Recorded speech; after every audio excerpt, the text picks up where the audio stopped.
So this morning is going to be a little bit different. I'm not going to preach. I'm going to tell stories, and I'm going to read a couple of stories to you, all about revival. So we're just going to listen to revival stories, and there's a very specific reason for that. I'm doing it this way. And I want you to pay close attention to the different stories and see if there's common threads, common things that you can see repeat. But even more than that, I want to ask you to open your heart.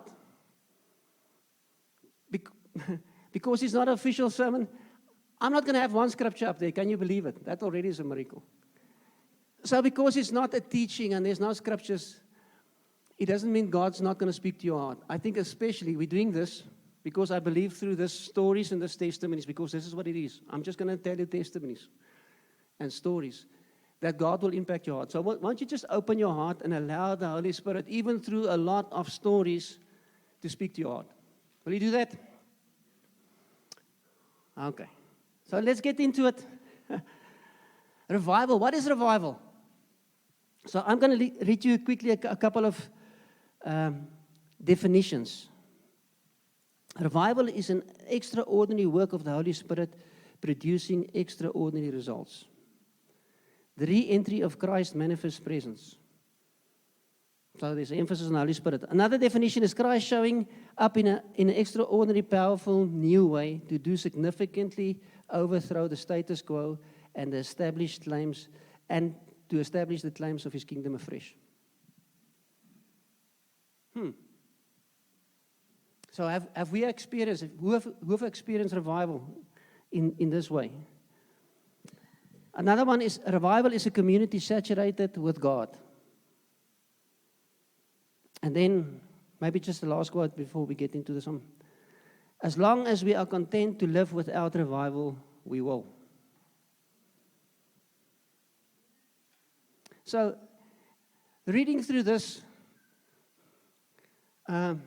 there are countless stories and testimonies of revival, breaking out in places with what I haven't heard of before. So if you go and look into that, you'll see there's just gazillions and gazillions of that. And we're going to just focus on a couple, and a couple of the bigger ones and well-known ones. But if you start reading, it's just fascinating how eager the Lord is and how eager the Holy Spirit is to break out and do something amazing. So there's too many to mention, but it started in the Bible. It started in the Old Testament. First revival was the Old Testament. Jonah going to Nineveh. Hoe sê mens dit in Engels? Nineveh. Yeah. A whole city repented, came to salvation, and they believe it was about 120,000 people. A whole pagan city. So it's not a new thing. It's a very old thing, because it's always been God's heart to revive people. Elijah on the Mount Carmel, he thought to the Lord he was the only one. Everybody, the whole nation was serving Baal, basically. And he took on the Baal prophets, and mighty revival, the whole nation turned back to the Lord. There are many others in the Old Testament as well, but there's a couple of ones I love. Ezra, when they discovered the book of the law again, and they read that to the people, and everybody wept and just sat there the whole day listening to in the Old Testament. And I think the biggest revival of all time is Acts, the book of Acts. If you just go read through it, town after town, city after city, what the Lord did. So, it started in the Bible because that's God's heart. And then there are lots of others. So I'm going to read a lot this morning, because it's just too much information for me to contain. So, in 1556, that was a long time ago, John Knox reformed Scotland. John Knox is especially known for his bold praying, an example of his courageous prayer that he prayed. He said, "Lord, give me Scotland, or else I'll die." So, as we go through these testimonies and stories after stories, there are many times prominent people named. It's fascinating if you go through the detail. They normally didn't start it. They were just the guys that facilitated it. But there was people, men and women that had a hunger after God, that said something have to change. And John Knox was one of them. Lord, give me Scotland or else I'll die. And therefore he prayed fervently. It was said that the Queen of Scotland once said, I don't fear all the armies of Europe as much as I fear the prayers of John Knox.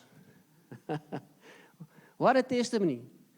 He knows something had to change in Scotland, and he prayed for it in such a fashion. And then within one generation, during John Knox's time, about 90% of Scotland became Protestant. One guy, one generation. So this is testimonies, and there's going to be a lot of it. But God wants to do something, and I hope we are filled with hope and encouraged this morning. So often we think of our country, we think of our nation, we think of the world we're currently at, where the world's crazy. What will change? Things can't change. Listen to the stories, how God every time intervened and changed. So that was 1556. 1560.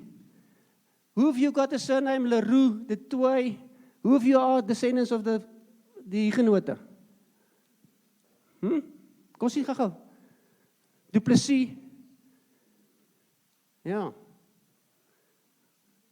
Weet julle wie was die Huguenote? Do you know who these guys were?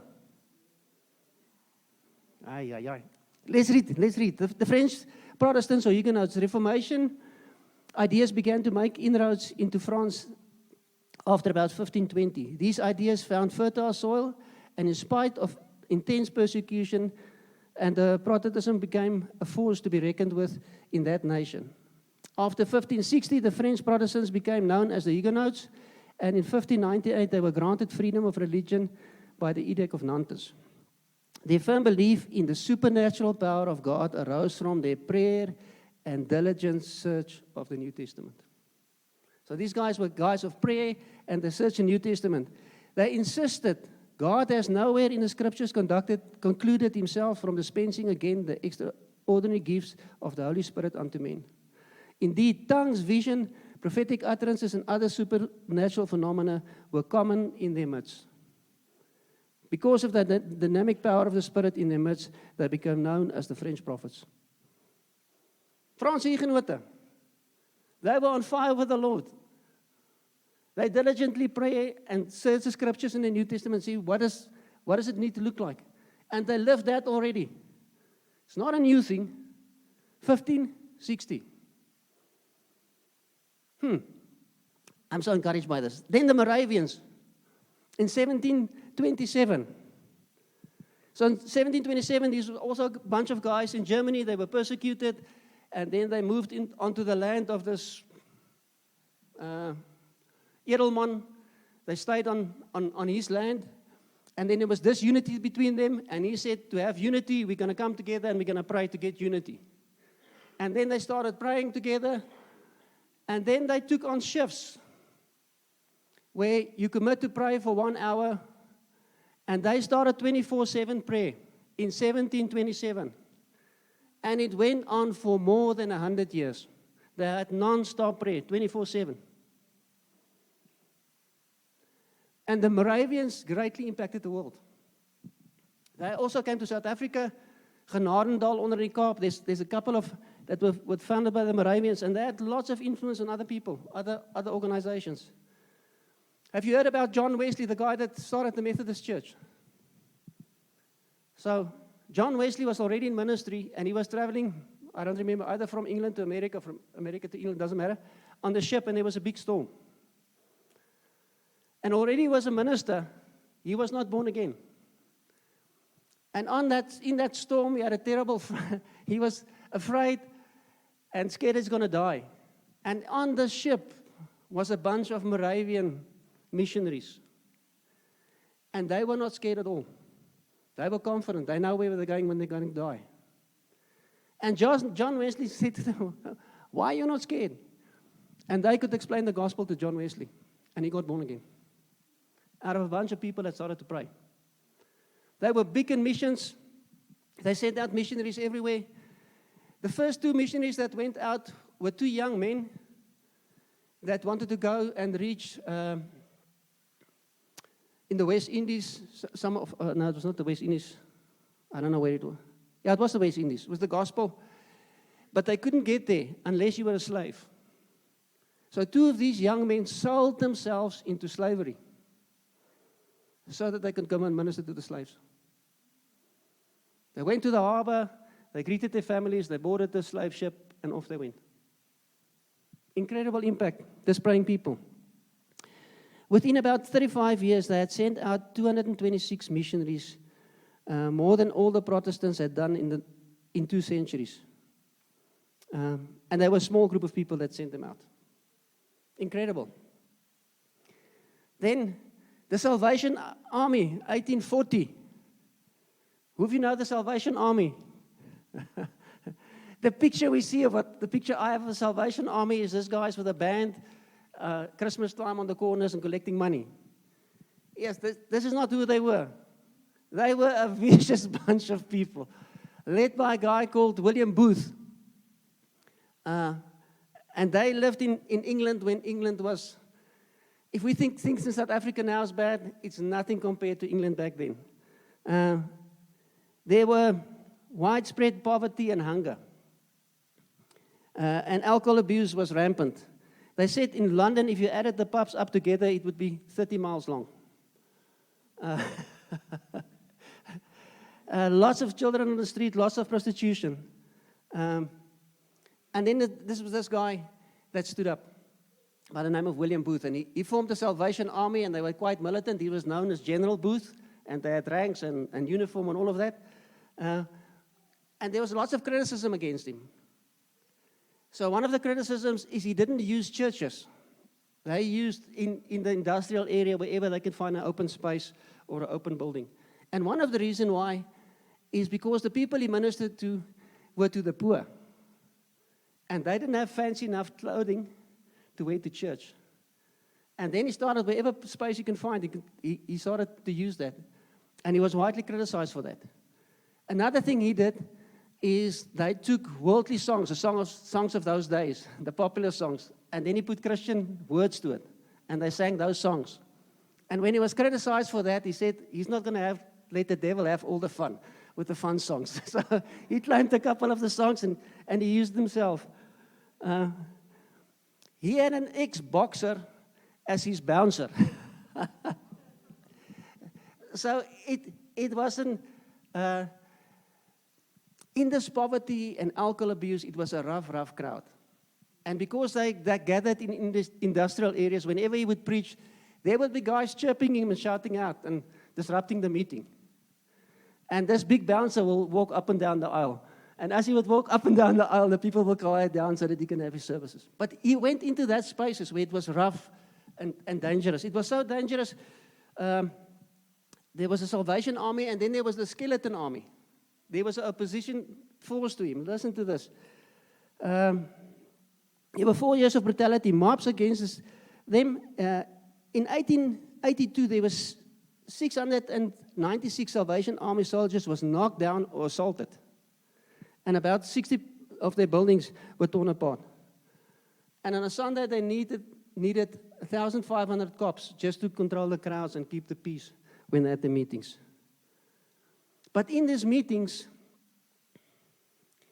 there was incredible power. And the Holy Spirit manifested in signs, wonders, and miracles.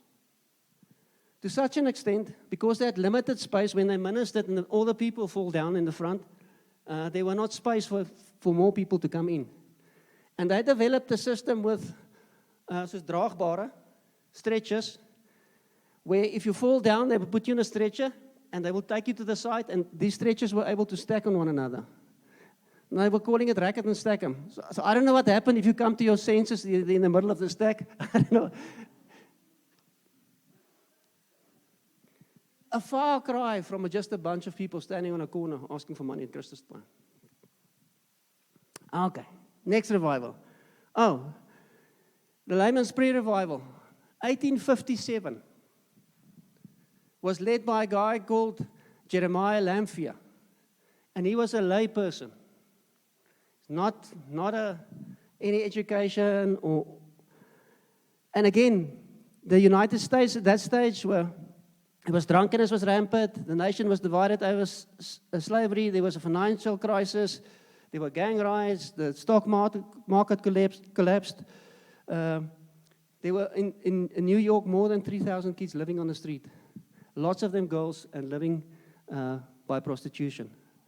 And partly because of that, the situation was so bad, there was a Dutch Reformed church, an NG Kerk, in New York. Before New York was New York, it was New Holland. So there was a Dutch Reformed church, but because everything was going so bad in the inner city, they moved out and they had an open building, and they said they're going to get somebody in there just to have a presence, and they got this Jeremiah Lamphere guy to just run a mission there. And he decided to start a prayer meeting. So he handed out pamphlets on a Wednesday. He said they're going to meet between 1 and 2, they're going to pray. And you know what happened on his first prayer meeting? Nobody showed up. Right at the end of the meeting, another 4 or 5 guys showed up and they prayed together. But listen what happened from there on. The first meeting after, there was nobody, then there were 6 people attended. The second week saw 20 people, the third week 40 people, and the fourth week 100 people attended. Soon the whole church building was packed with over 3,000 people coming to pray at noon and at other times. Soon daily prayer meetings were started in other locations in the new year, and with a daily attendance of 10,000 people in prayer out of a population of 800,000. Over 10,000 people were converted each week in New York City alone. Throughout New England, prayer meetings were happening at 8 a.m., 12 noon, and 6 p.m. daily. Amazing testimonies of transformed lives and God's glorious presence have been reported. In March 1558, a religious journal reported the largest, listen, this is secular media reporting on this. The largest cities and towns from Maine to California are sharing in this great and glorious work. There are hardly villages or towns to be found where the special divine power does not appear displayed. The New York Observer published a report from Waco, Texas, of the mighty move of God. Day and night, the churches has been crowded during the meeting. Never before has Texas seen a whole community so effectually under religious influence. The revival historian James Irwin estimated that 1 million people were converted and another 1 million church members were revived between 1857 and 1858. A million people come to salvation. Calculations show that during 1858, there were times where there were 50,000 conversions per week. 50,000 mense 'n week tot bekering gekom. Most of these people came to faith in Christ without preaching, as most of the prayer meetings were led by laymen and not pastors. Although pastors and ministers attended the prayer meetings. Thousands of unsaved came to prayer meetings and were saved. The revival that started in New York in 1857 affected several other parts of the world, including Wales, Scotland, Ireland, Britain, Germany, Sweden, Netherlands, South Africa.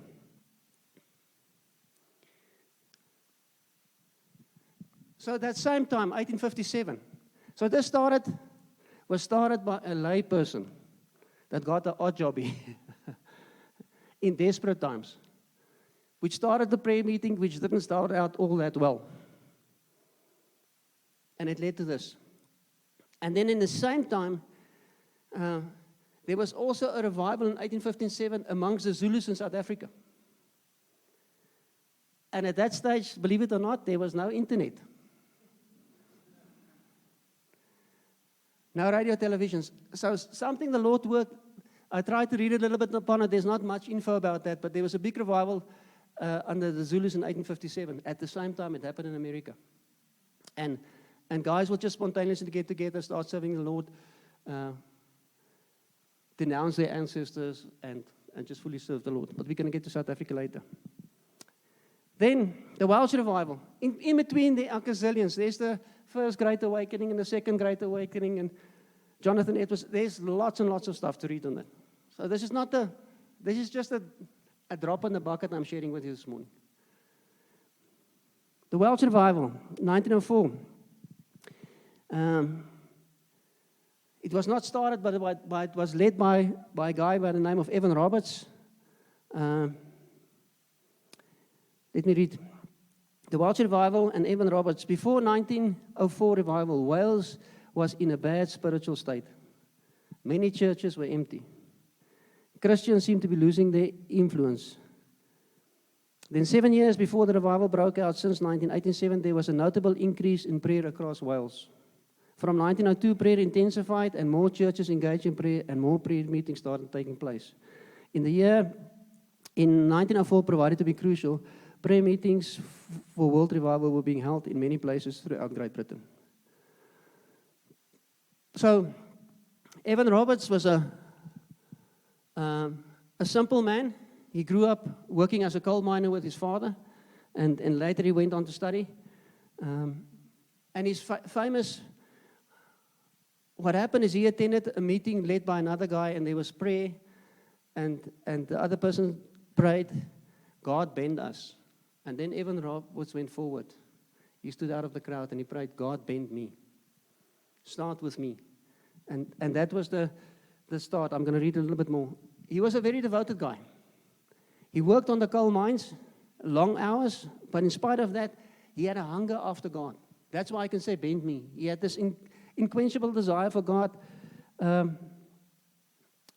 He went, while being a coal miner and working hard, he went to church twice on a Sunday. Monday he had prayer meeting. Tuesday he had missions meeting. Wednesday he had midweek meeting. Thursdays he had temperance meeting, whatever that was. And on Friday he had class meeting. So what did he do on Saturday? Normally those people, they bathed on Saturday. Once a week was the big day. So then he didn't attend any meetings.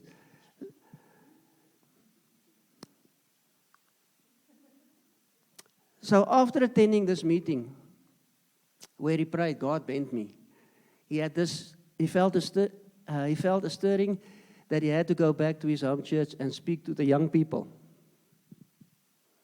Principal Phillips gave him the week off to go back home, so he went back home to his town, I can't pronounce that name, and shared the burden with his pastor there. The pastor was not all that convinced, but suggested Robert speak at the prayer meeting on Monday.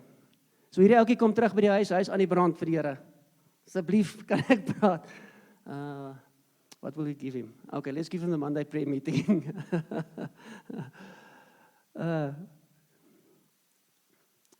He then asked people to stay back after the prayer meeting if they were interested in listening to Roberts.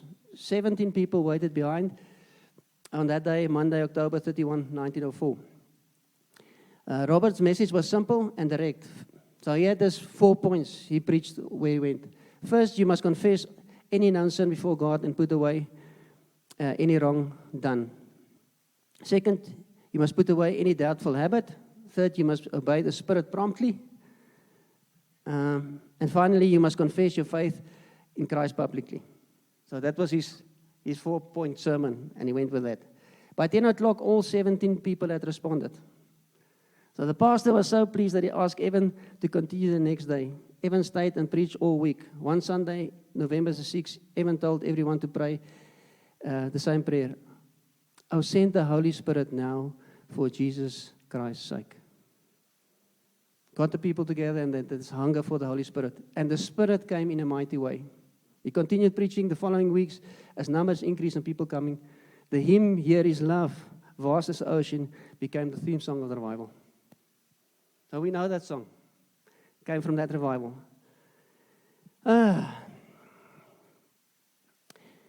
So there's so many stories out of that revival,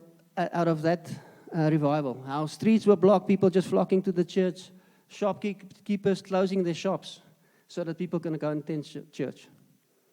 So think about Bethlehem, where something happens that people say, okay, we're going to close all the shops now. People need to go to church at this time. A reporter was sent down and he described vividly what he saw. A strange meeting which closed at 4:25 a.m. That's in the morning. Souls were saved. Sorry. The reporter was sent down to describe vividly what he saw. A strange meeting which closed at 4:25 a.m. And even the people did not seem willing to go home.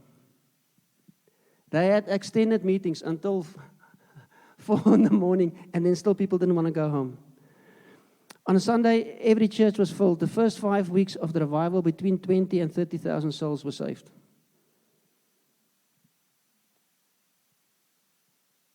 List of converts was sent to the newspaper giving a record of professed conversions, over 70,000 names by December 1904. So you could open a newspaper every day. There was a list of people that got born again last night or the previous day. You can go and read who was born again. Just 2 months since the revival broke out, the number reaching over 85,000. Many young people were stirred to share in the services, many leading revival meetings with the manifest presence of God. Young people involved, some of them led some of these meetings. In just 5 months, 100,000 people converted throughout the country. This is such an impact on Wales. It was judges that have off days. There were no trial cases, no courts, because there was not crime.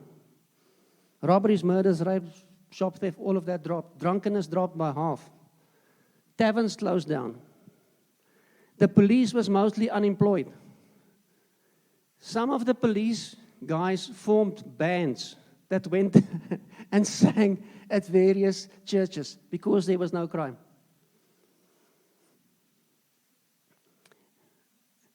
Coal mines were big. The donkeys in the coal mines stopped working because the coal miners used to swear at the donkeys. That's what the donkeys knew, how to work, with the swearing.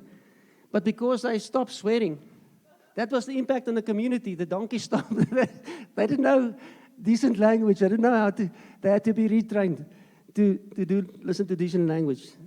Illegitimate births dropped by 44%. In one of the churches where revival broke out, in one church, the preaching was outdrowned by people praying. Yes, I would love that. If one day I couldn't preach because you were praying so loud, it was just like...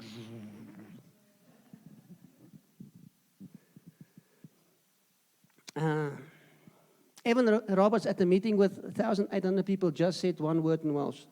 It is, let us pray. And all 1,800 people started to pray.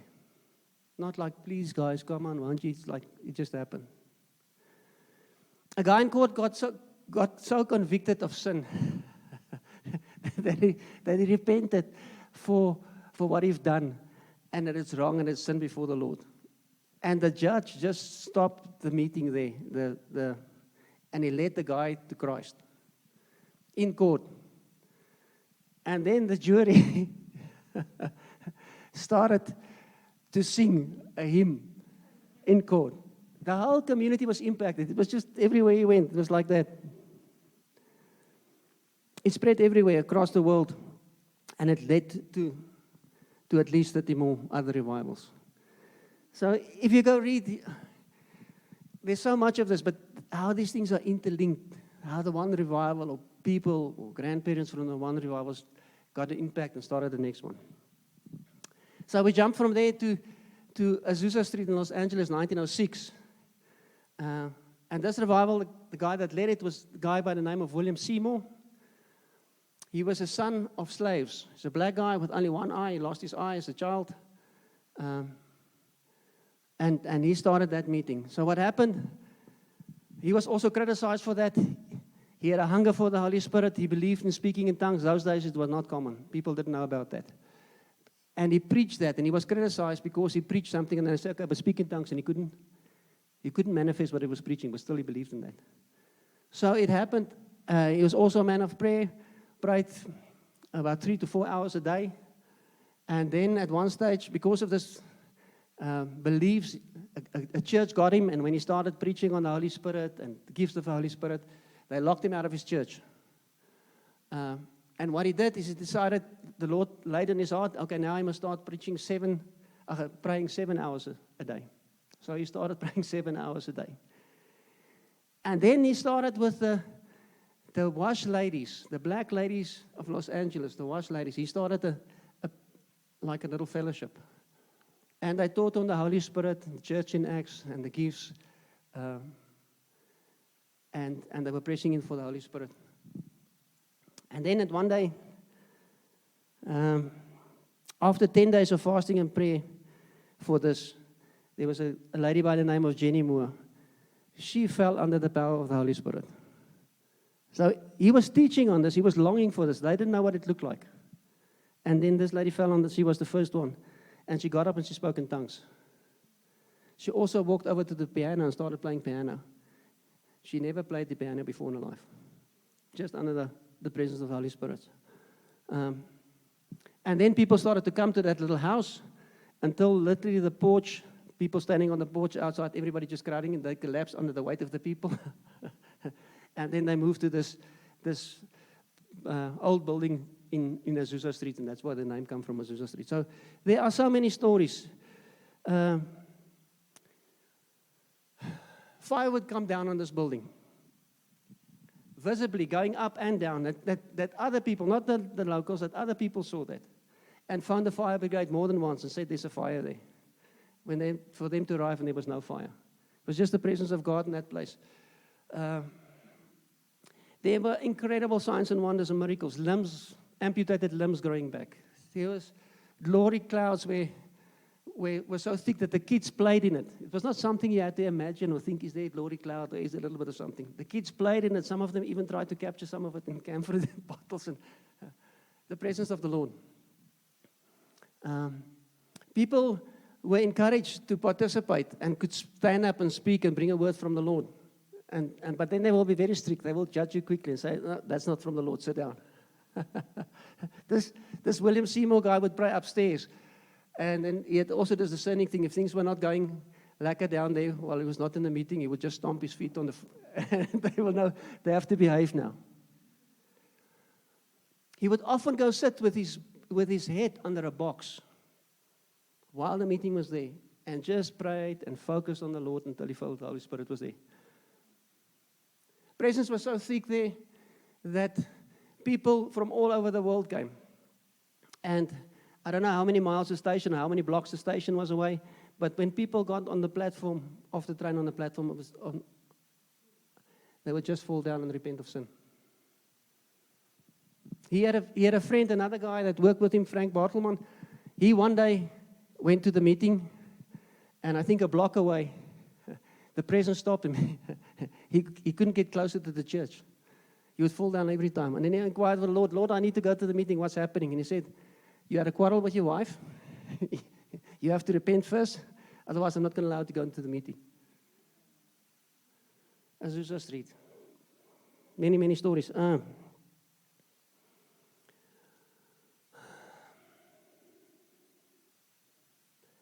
So everybody that consider them today a Pentecostal or a charismatic, we can all trace our roots. That was a big outpouring of the Holy Spirit and restoration of the gifts, especially tongues. They were known for tongues, and people would often give messages, complete messages in tongues, and foreigners would sit there from all different countries, and they were able to understand in their own language. Okay, then there was the Jesus movement. I'm not going to speak a whole lot on that. We saw the movie just a while back. Also a bunch of young people, bunch of misfits, people that didn't quite fit into the church. And a mighty thing that the Lord did amongst them.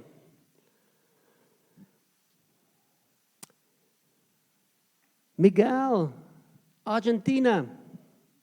Let's draw it a little bit closer. There was, again, so many things in between. But in 1980, there was a big start of a big revival in Argentina with the guy, Carlos Aracondia. How do you pronounce it? Where's Miguel? That guy. He was a business guy. But again, the Lord laid just such a burden on him. And they started to have meetings, and that thing just exploded with the presence of the Holy Spirit. And they would have like massive crusades in stadiums. And they would have, amongst other things, a special deliverance tent. So after they being in a city for a while, bus and taxi drivers, when they drive just close to that stadium, people will start manifesting demons.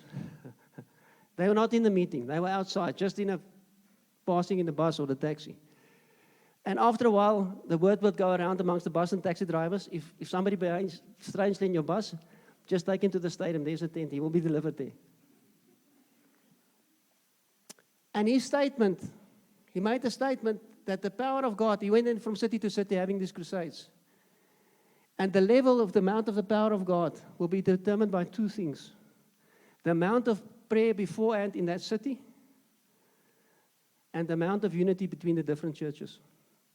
If there was more prayer beforehand in that city, as a rule, there would be much more power. And if there were more unity between the congregations, there would be much more power. Argentina, 1980. Then also 1980 in Korea, there was a mighty revival. I'm not going to go into all of that detail, but let me just read this first part. In 1928, Mary Ramsey, who had been baptized in the Spirit in Azusa Street, established the first Pentecostal church in Seoul, Korea. So there's always this link. And then Paul Yonggi Cho began with a small little tent in the slums. He started the church there. And I think in 2014, they had already more than 1 million members in his church. One church, 1 million members, biggest church in the world. And this whole church is known for their prayer. They have Prayer Mountain. They have a separate venue in town where you can go into this Prayer Mountain and pray, and you can go and stay there and fast. They have prayer meetings still up until today. In the mornings, every morning from 4 to 6, people go and pray in Seoul, Korea, before they go to work. They go early so that they can get space in the prayer meeting. If you don't arrive at 4, you don't get a spot for the prayer meeting. Okay. 1992. Rodney Howard-Browne and the Laughing Revival. So if you study about revivals, a lot of these guys, highly controversial and doesn't fit everybody's bill. But Rodney Howard-Browne, South African born, for those guys if you don't know. And then he moved to the US, but before he went to the US, I think he was in PE or somewhere there. Already I heard some of the stories where he was just also a young guy, not famous or not anybody, but they were in a consistory. What's a consistory? A prayer meeting before the main meeting. And how the Holy Spirit broke out, and when he started touching people, they would just go down. Also, in that context, something totally unheard of. Got a lot of flack for that. But then he went to America, had a bunch of meetings there. In April of 1989, while ministering in a church in Clifton Park, New York, the Lord sent the revival of signs, wonders, and miracles, resulting in people being saved, healed, delivered, and encountering the presence of the Lord in unusual ways. So I'm skipping a lot of stuff now. From there, one of the guys that came there was a guy by the name of Randy Clark. Randy Clark, he prayed for Randy Clark, I think about 5 times. Then Randy Clark went from there. Once Randy Clark returned to his church in St. Louis, God began to release a supernatural outpouring in his church services. Then Randy Clark was invited in 1994 to go to a church, Airport Church in Toronto, Canada. And then the Lord used them. What we know as the Toronto Blessing was started by Randy Clark. Trace back to Rodney Howard-Browne, trace back. It's a long history of what the Lord did. So I think most of us know about Toronto and what happened there. There were all kinds of crazy manifestations, people making animal sounds, and they were criticized for that. But a lot of what we experienced, that thing went around the world, and even in South Africa, there was what's called the charismatic renewal. It came partly from that, where churches was revived and people came to the Lord. Then Pensacola, 1995. I hope the shepherds was here this morning, but they're not. They went to Pensacola in that time to go and visit Pensacola. It happened on Father's Day in June 1995, and it was led by a guy called Stephen Hill, evangelist, and he was impacted shortly before that at the Holy Trinity Anglican Church in Brompton, London. So he went there. he visited friends, he heard that there's revival in this church, this Anglican church. So he said he wanted to have an appointment with the pastor. They scheduled, I think, at 3 the Monday appointment with him. And when he went to see the pastor, when he got in, they don't call him a pastor, they call him the vicar or something, I don't know. In any case, when he walked in there were bodies laid out on the floor. He had to climb over people to get to the guy he had an appointment for. And the guy said, "Oh, sorry, we had an appointment, I forgot all about that. You see what the Lord is doing." And he prayed for him. And from there, he went to minister in Pensacola. And again, revival broke out there with incredible signs and wonders and people being saved. I'm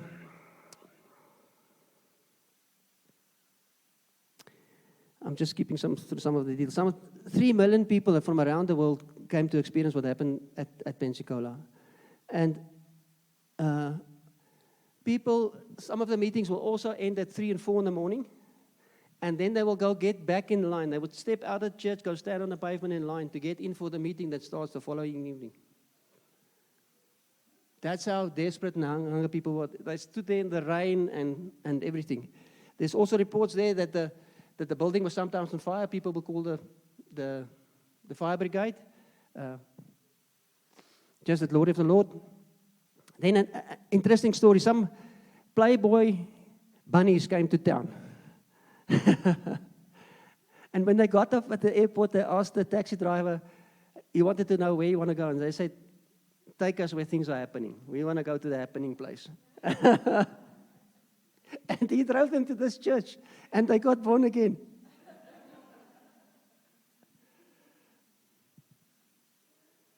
Nuts. Okay. Yikes. Let's jump to South Africa. Let's bring it closer to home.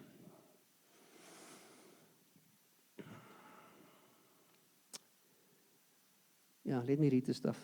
Then I don't miss it. In 1860, since the 1600s, the area now known as South Africa was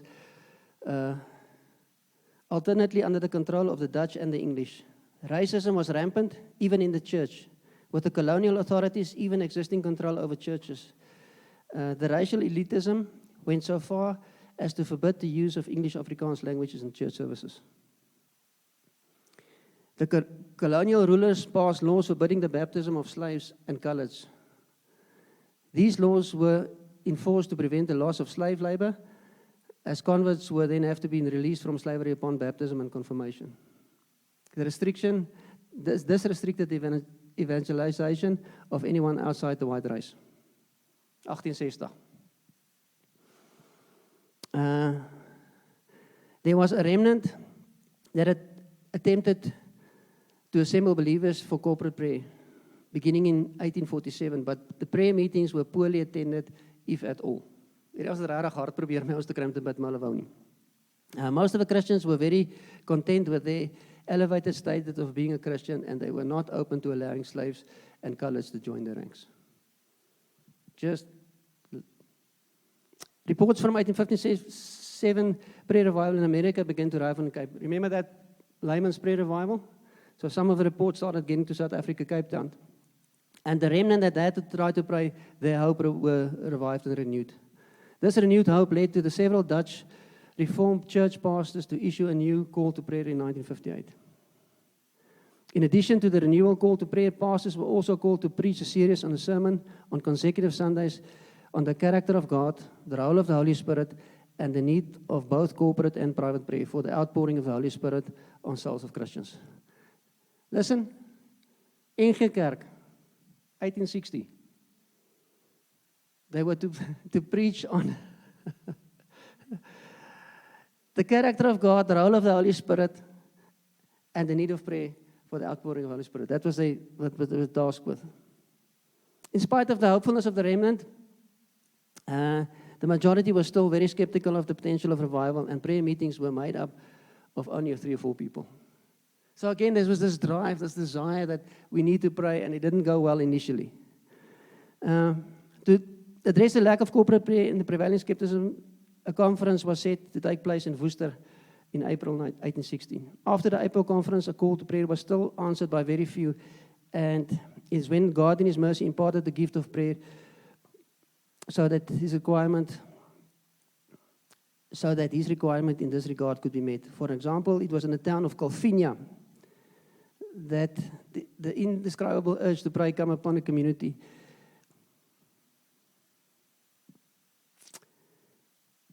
Okay. Worcester.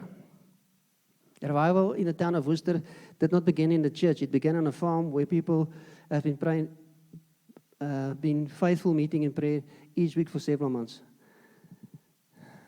So what happened there, I'm not going to read all of that for the sake of time. A lady was just burdened by how their workers were alcohol abused, and they started praying together as a farm, as a group of people, where the laborers and the colored people were invited in to come and pray with them. And they prayed there. Let me read it, otherwise I'm going to...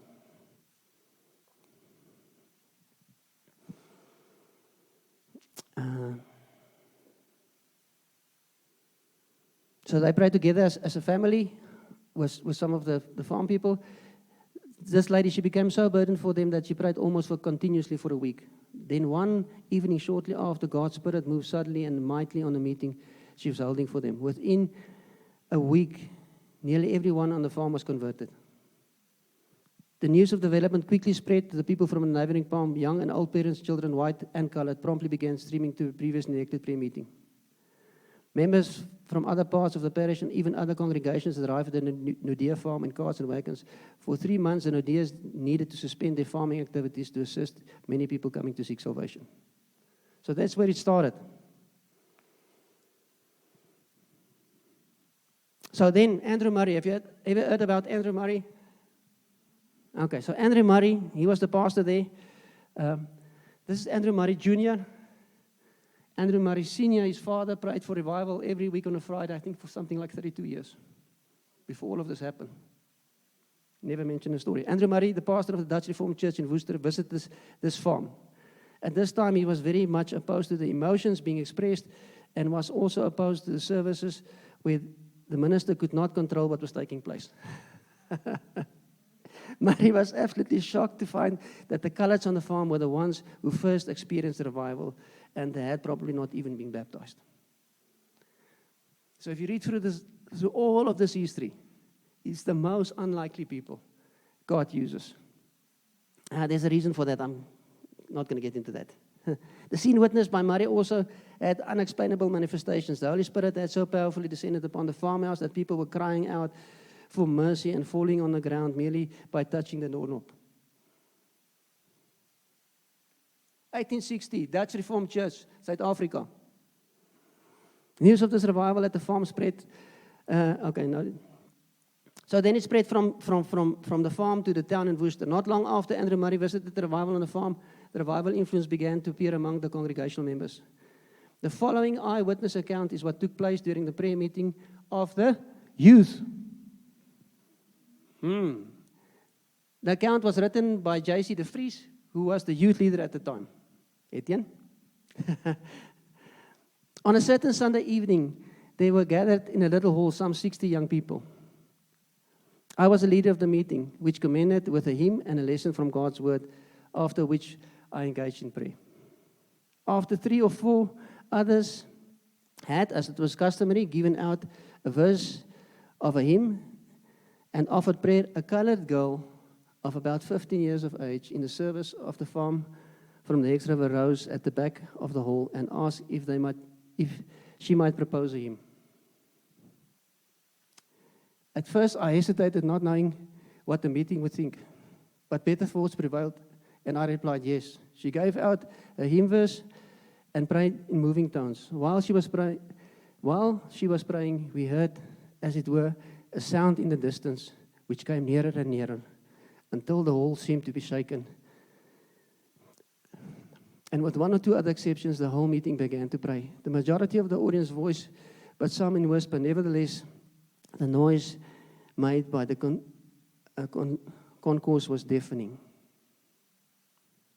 At the time, Reverend Murray was a minister in Worcester, had preached at the evening in the English language. When the service was over, an elder, Mr. Jan Rabie, passed the door of the hall, heard the noise and peeped in and he hastened to call Mr. Murray, returning presently with him.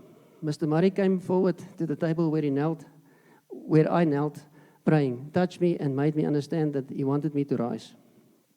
He then asked me what had happened. I related everything to him. He then walked down the hall for some distance and called out as loudly as he could, "People, silence," but the praying continued.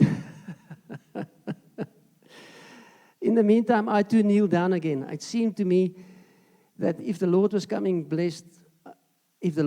to bless us, I should not be upon my feet, but on my knees. Mr. Murray then called again aloud, "People, I'm your minister, sent from God. Silence."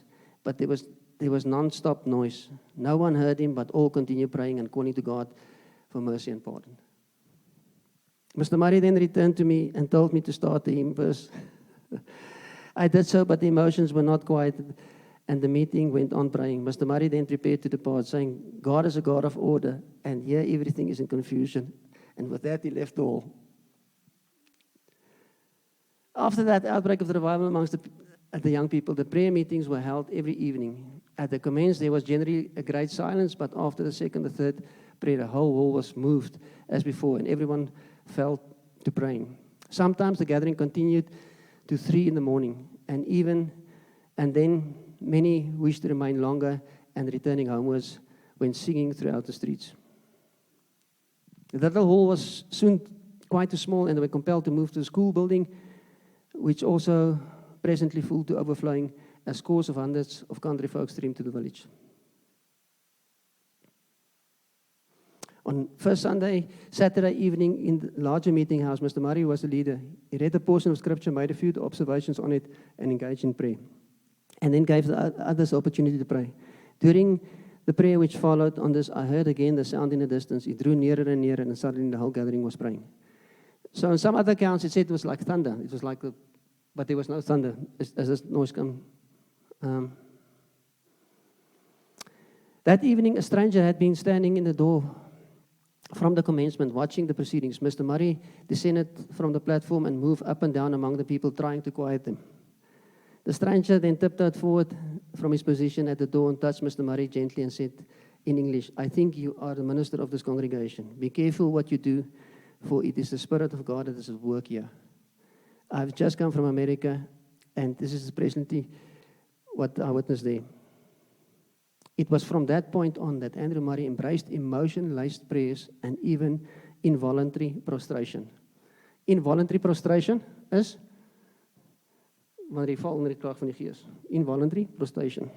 Other Dutch Reformed ministers tried to get him to stop the manifestations, but he responded with a quote from George Whitefield: "If you try to stamp out the wildfire and remove what is false, you will equally simultaneously remove what is real."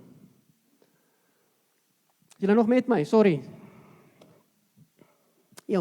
The results of that. The presence of God placed a huge burden on people to pray. People began to stay the faith. People were daily saved. Church attendance grew dramatically.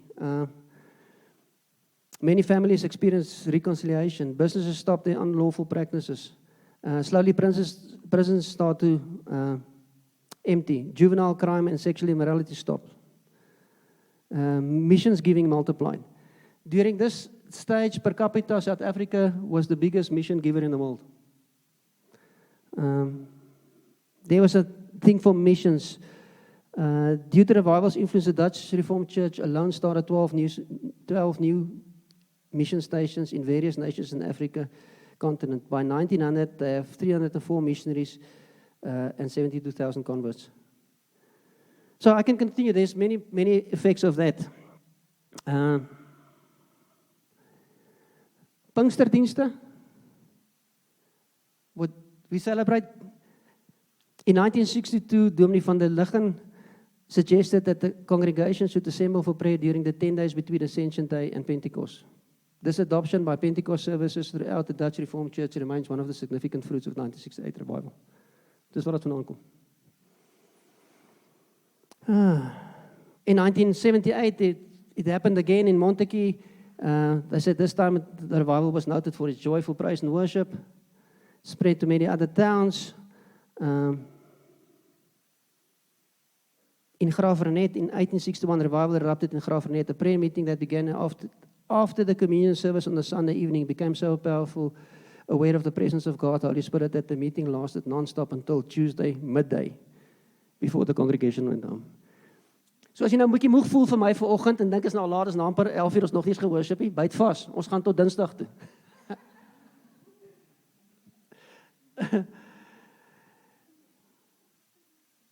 Ja.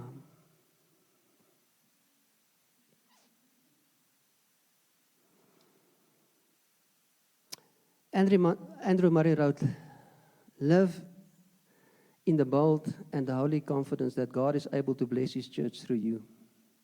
God is really only waiting for prayer in order to give His blessing. Okay. I wanted to share on Kwasiza Bantu and what happened there. Tannie Lena, hoe lank het Tannie by Kwasiza Bantu gebly gewerk? Kwasiza Bantu, hoe lank was Tannie daar?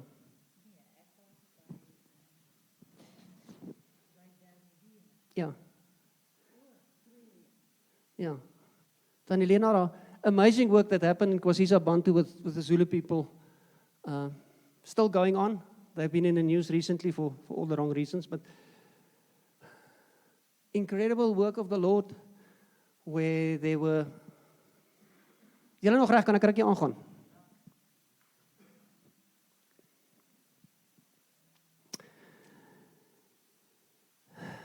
In that region, in 1964, there were lots of murders, and there was this guy by the name of Errol Stegen. He was the guy that established it. And one of his friends said, there's so much murder and strife and fighting between the Zulus. Why don't you come and plant a church or do something and see if we can sort that out? So he went.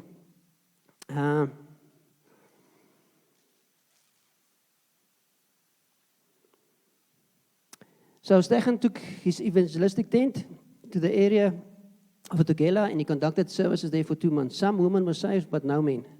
And even the few women that came to Christ were just for a short period of time and then departed from the faith. So there was no abiding fruit. Again, something that started out, and it didn't look all that good. Stegen's powerlessness was revealed to himself, to his congregation, and to the entire region when he was asked to deliver a demonized Zulu's girl. After 3 weeks of prayer, he was not able to pray the girl through to her deliverance. So he felt powerless, and everybody saw. So the Zulus saw that Christianity as a white man's religion, and Stegen's powerlessness only fortified what they understood to be true. God then began to show Stegen the condition of his heart, which was filled with pride and racism. During the autumn of 1966, Stegen had a congregation of about 40 people. Due to the despondency over the powerlessness in his ministry, they turned to study the Acts of the Apostles, and they started to seek God intensely in prayer. An old cowshed was cleared out, and it is there where a small group began spending time seeking God 5 a.m. and 7 p.m. every day. The times of prayer were focused on individual confession of sin and convicted-led confession, as well as restitution and reconciliation. Their desire for God was so great that they often forget to eat or sleep. In this place, as we started praying together, out of a place feeling powerless, feeling not effective, they went to a place that there's such a passion that they forgot to sleep and eat. Wie van julle het al gebid dat ek vergeet om te slaap of te eet? I've never been there. A few weeks before the outpouring of the Holy Spirit, a young Zulu woman who had only been converted 3 months previously, with tears and streaming flowing down her face. "Oh, pastor, please stop. May I pray?" A young Zulu woman, just converted. Stegen stopped the service and gave her permission, and the young lady continued. "Oh, Lord Jesus, we have heard what the early church was like. Couldn't you come down and be in our midst as you came down 2,000 years ago? Couldn't our church be the same as the one in Jerusalem?" What this young Zulu girl prayed. Stegen was completely arrested by the prayer. He said afterwards to his brother, "You know how strange thing happened. The meeting was suddenly interrupted, not by terrorists, but by prayer. If the prayer was inspired by the Holy Spirit, and I don't doubt that it was, then I believe that the risen Lord, the living God, will again be in our midst, and the Church of Christ will experience what the first Christians experienced in Jerusalem." A week and a half after this,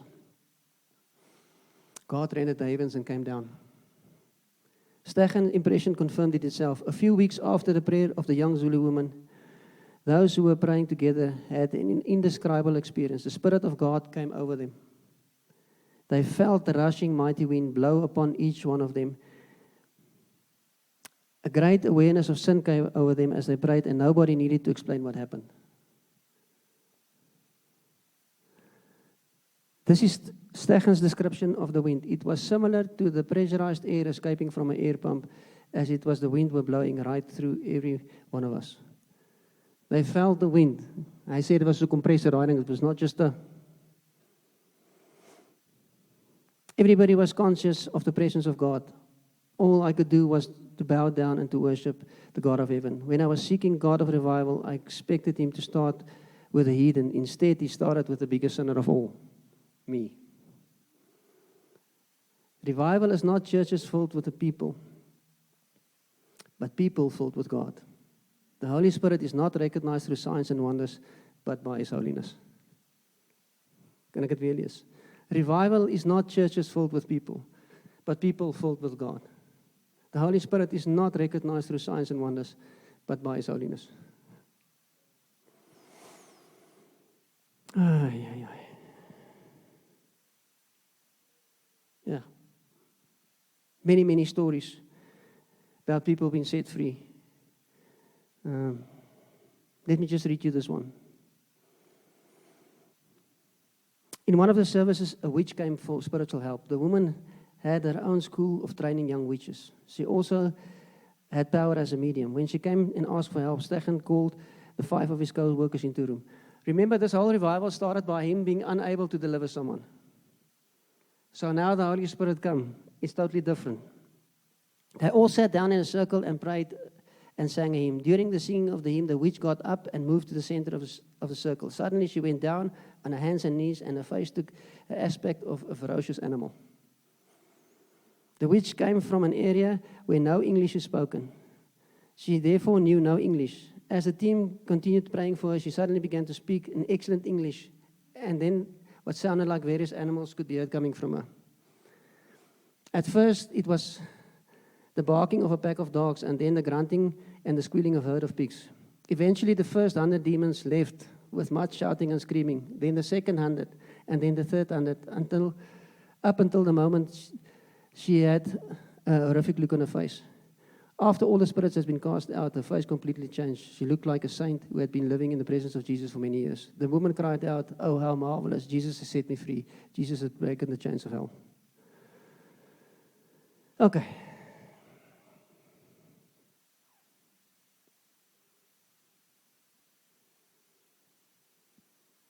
There's many, many other stories.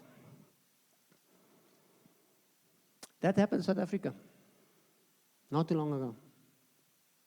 What is possible for the Lord? What is the Lord up to in our day and season? What is possible? So often we discourage just about the state of the church, the state of the nation, and I want us to take courage this morning. So just quickly, a couple of things that were repeated to you that stood out. Prayer. Wat nog? Layman. It was ordinary people. It was all kinds of people. It was laymen sometimes. It was coal workers, mine workers, and then the one guy that did the first Great Awakening in America, he went to Yale when he was 13. It was clergy, it was brilliant people, it was dumb people, it was white people, it was black people, it was whoever. But there are lots of lay people. Nog. Unity.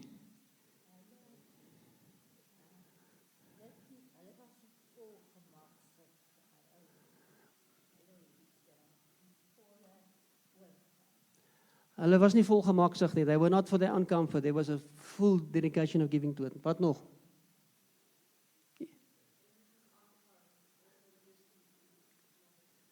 There was a persistence, even sometimes if the first meetings didn't look all that great. Yes. Wat nog? There was obedience. Wat nog?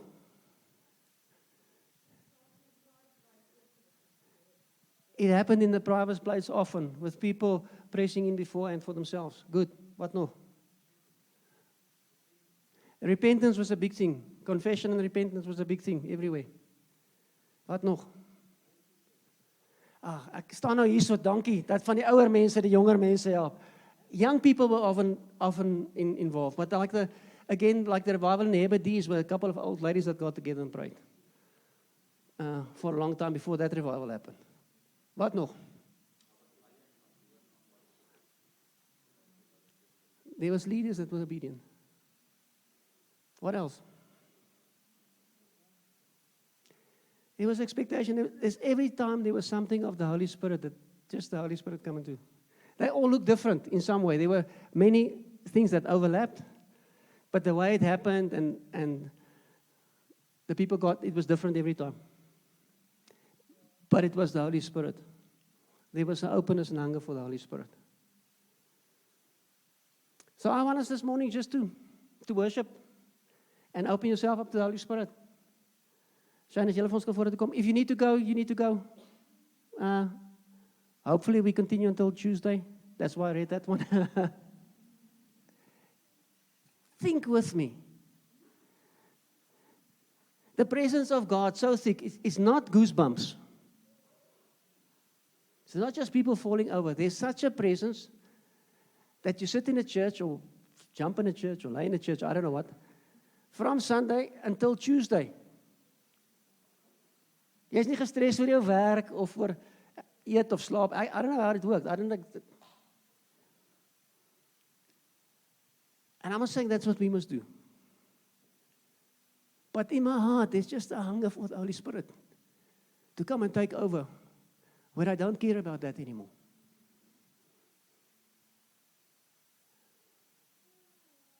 I'm encouraged by this. The place where our nation is currently at, we feel it's doom and gloom and it's going from bad to worse. No, it's not.